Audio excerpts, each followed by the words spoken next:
One chilly autumn morning, Hoot the Owl noticed his forest friends arguing near the old oak tree. Nutty wanted more acorns stored in the community hollow, while Thumper insisted they needed more space for carrots. Bruno grumbled about wanting honey reserves, and Ginger just rolled her eyes at all of them. "My friends," Hoot called out, fluttering down from his branch. "Instead of arguing, why don't we have an election?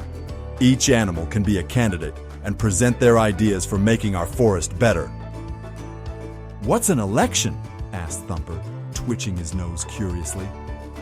"It's when everyone gets to vote for who they think has the best ideas," Hoot explained patiently. "Like choosing our forest leader." The animals were excited but confused. Nibbles squeaked, "But how do we know it's fair?" "Everyone gets exactly one vote," Hoot said. "And we'll use bright berries to mark our choices secretly behind leaves so nobody feels pressure about their choice."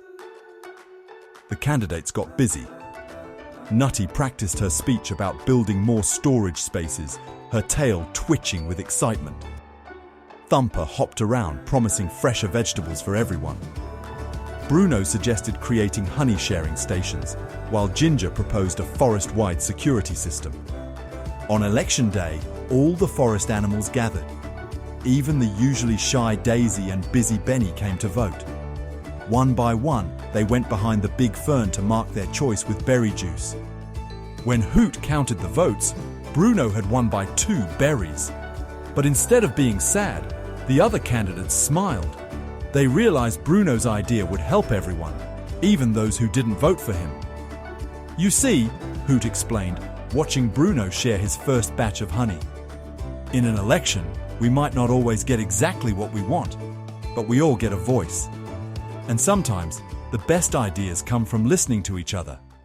You did it! Adventurers, subscribe and like to enjoy new stories every day. Scan the QR code for freebies like Coloring Book and Storybook. Bye-bye.